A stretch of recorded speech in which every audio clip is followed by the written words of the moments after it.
Okay guys, Assalamualaikum dan salam sejahtera semua. Selamat datang ke channel Wak Vapes. Channel ni adalah channel santai, channel yang untuk berkongsi info-info berkenaan dengan dunia vaping. Dan selama beberapa tahun ini, channel ini telah menyediakan konten-konten, review-review, dan tidak mengira lah sama ada review hardware ataupun review liquid untuk info semua yang menonton channel ni. Sekiranya korang belum subscribe, boleh tekan subscribe button dan boleh kongsikan link ke video-video yang ada di dalam channel ni kepada semua kawan-kawan di social media korang. So, aku pernah postkan video berkenaan dengan review device ni, bahagian pertama. Kali ni adalah review bahagian kedua. Device apa ya? Okey, ini dia device-nya, iaitu D01. D01 dari sebuah syarikat yang bernama Skunkworks. Dalam review bahagian pertama hari tu, aku berkongsi mengenai hardware dia kan. Dia punya feel di genggaman tangan, dia punya binaan dia, kekukuhan dia, material yang digunakan, kualiti dan sebagainya. Itu dalam video bahagian pertama. Hari ni untuk video bahagian kedua ni, aku akan kongsikan kepada engkorang macam mana cara penggunaan dia punya software ataupun dia punya chipset yang menjadi jantung dan menjadi nadi untuk menguasakan device ni. Okey, Skunkworks D01 ni dijana kuasakan dia punya inti dalam dia adalah chipset yang dibangunkan oleh syarikat Evolve, iaitu chipset DNA lah. Dia menggunakan DNA 60. So Skunkworks D01 AIO. Ni adalah interface dia, interface DNA 60. Dia sangat familiar lah kepada semua yang pernah guna DNA punya chipset kan. Sebab dia punya interface tu adalah simple dan senang untuk difahami.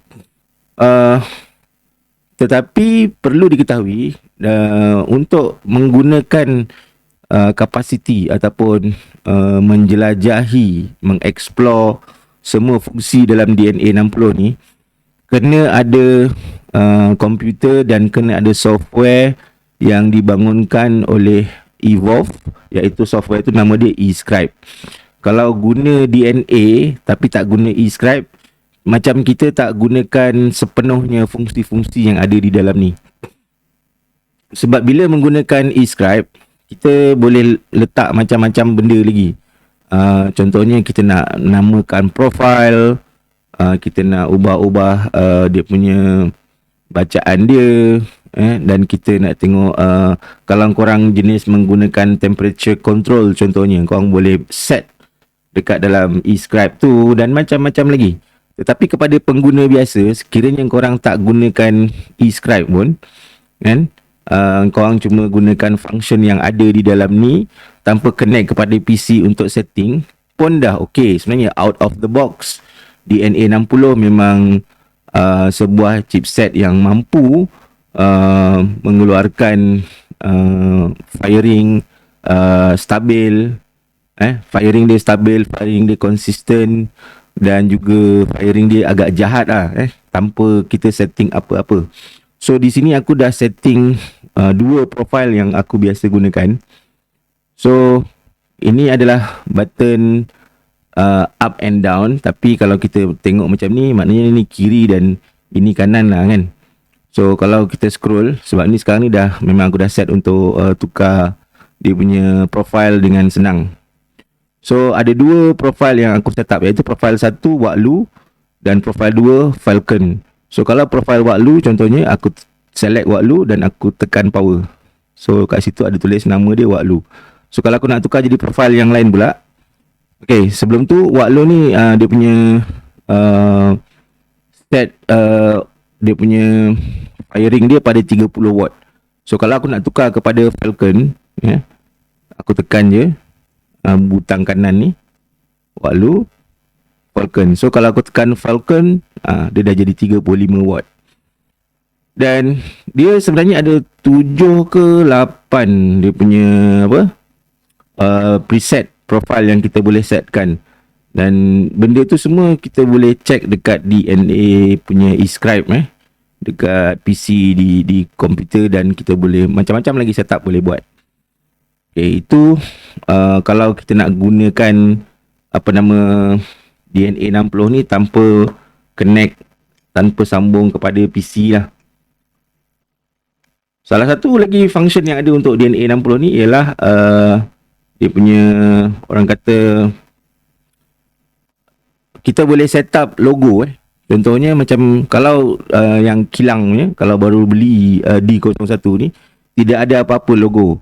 Standard saja, dia cuma keluar DNA 60, evolve DNA 60 kalau kita start. So kalau macam ni, kita keluarkan bateri, dia akan start dia akan start up kalau kita tekan power. Skunkworks D01 AIO. Itu logo yang aku buat sendiri. Dan logo tu menggunakan software e-scribe tu adalah dia akan convert kepada format yang boleh dibaca oleh DNA 60 ni, dan dia akan hantar disimpan dalam memori di dalam ni. So every time ada switch on switch off, dia akan keluar logo tu. Jadi untuk DNA 60 memang tak ada switch on switch off, tak ada 5 kali tekan ke apa. Kalau nak tekan 5 kali, contoh butang power ni 1 2 3 4 5, dia akan lock, dia bukannya off. So kalau kita nak buka, kita nak power balik, bila kita lock ni, dia memang kalau kita tekan power pun tak ada apa-apa, kita tekan up and down, left and right button pun tak ada apa-apa. So kalau kita tekan power 5 kali, 1 2 3 4 5, maka dia akan unlock lah. So untuk pengetahuan semua, aku dah masukkan fungsi boost di dalam ni. E-scribe download firmware yang terbaru dan letakkan fungsi boost. Fungsi boost tu apa? Untuk DNA 60 dan juga DNA yang lain. Boost tu apabila kita set satu-satu power, contoh dia sekarang 35 watt, apabila kita tekan power button, nampak dia terus pergi tinggi tau, 48, tengok 48, 44, 35. So dia pergi lompat dulu dia punya power, ohm dia tu, bukan ohm, watt dia tu, dia lompat tinggi dulu, lepas tu barulah dia turun balik pergi ke 35. Itu boost. Dan ini pada aku satu function dalam DNA 60 yang power lah. Sebab dengan boost ni, flavoring memang lagi mantap. Dan dia instant kalau kita tekan power ni, memang tak ada delay. Terus contohnya kalau kita letakkan D01 ni atas meja satu malam, pagi-pagi bangun kita tekan fire, dia terus fire, dia tak ada delay. Itu benda yang best lah. So kenapa DNA 60 Sebab DNA 60 ni adalah DNA yang paling terkenal lah sekarang ni, dan boleh dikatakan yang terbaik. Sebab banyak device yang gunakan DNA 60 ni. Bukan untuk D01 je, banyak berpuluh-puluh device yang guna DNA 60 ni. Dan dia konsisten, stabil, firing dia jahat, firing dia tak adalah lembab, instant dan macam-macam lagi yang cuma hanya ada pada DNA. Dan dari segi, pada aku lah, dari segi penggunaan aku, apabila guna DNA ni dibandingkan dengan chipset lain, apa yang aku boleh kata ialah DNA ni, kalau kau dah set up wattage yang betul dan kena cara wicking, kena coil yang betul apa semua, DNA mampu maintain. Maknanya cita rasa ataupun flavoring yang kau dapat tu, kalau hari ni kau hisap kau dapat rasa A, besok, lusa, minggu depan kau hisap tu pun dapat rasa A. Dia tak akan jadi rasa C ataupun rasa Z. Dia tak lari, dia punya cita rasa yang dikeluarkan tu. Itu kelebihan DNA lah. Berbeza dengan kalau dibandingkan dengan chipset yang lain, chipset proprietary, chipset yang dibangunkan sendiri oleh syarikat-syarikat ni. Hari ni kita hisap sedap, besok kapas tu ataupun coil tu mungkin dah jadi lama sikit, dia jadi serapan dia kurang sikit, kita hisap rasa dia pun berkurangan kan. Tapi DNA ni tidak. Dia punya firing tu dia pandai adjust dengan keadaan coil dan keadaan kapas serta persekitaran dia. Itu yang bijak sana pasal DNA ni. Dan pilihan orang-orang yang betul-betul ingin menikmati uh, cita rasa flavoring dan kepuasan yang maksimum lah. Okay, kalau sempat nanti aku akan tunjukkan tutorial dalam video yang lain untuk berkenaan dengan macam mana nak update firmware D01 ni, firmware DNA 60 ni, dan juga untuk setting boost dalam video yang lain, bukan dalam video ni. Cumanya tapi dalam DNA punya device yang terkini yang baru-baru, contohnya dalam D01 ni sendiri, dia menggunakan USB Type-C sebagai port charging dan juga port data. Port data tu apa? Maknanya port data yang kalau kita connect untuk e-scribe, kita nak update firmware, nak tukar-tukar setting, pakai USB Type-C. So laju lah kan. Okay.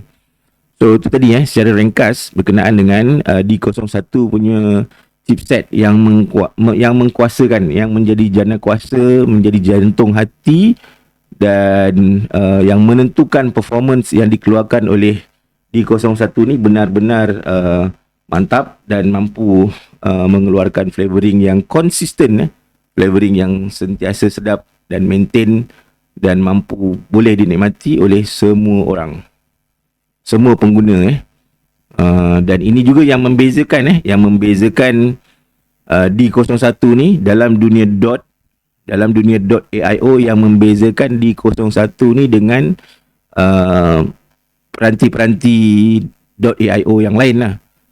Kenapa? Kerana chipset di dalam ni adalah DNA 60. Sebelum ni dalam dunia .aio, device yang menggunakan DNA 60 ni cuma ada satu yang official iaitu Taita AIO versi Peak. Yang itu ada menggunakan DNA 60 punya chipset, dan tapi benda tu sangat limited lah, tak banyak berada di pasaran.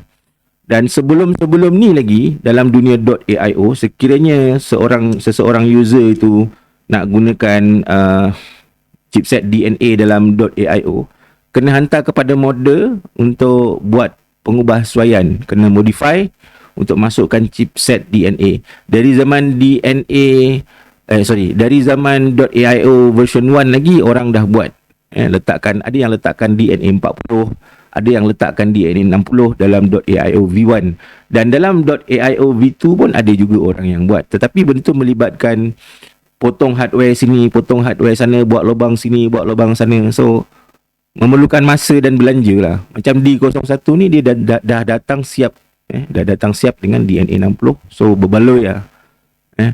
Dan kalau dulu macam kalau DNA dimasukkan di dalam .aio, orang panggil tu .dna kan. Kat Malaysia pun ramai modders yang buat kan. Boleh hantar .aio kepada dia orang, makan masa, dia orang akan beli chipset DNA tu apa semua, dan dia orang akan modify, potong badan lah apalah. Bukannya tak bagus, aku cuma cakap dulu kalau nak masuk DNA dalam .aio kena buat sendiri, ataupun kena bayar kepada modder. Sekarang dah ada pilihan kepada pengguna kalau nak layan DNA punya chipset dalam device yang menggunakan format .aio, dah ada, iaitu D01 dari Skunkworks. So tu tadi secara ringkas berkenaan dengan DNA 60 yang menjadi otak kepada D01. Okay guys, Wak Asri sini. Terima kasih semua kerana menonton. Assalamualaikum.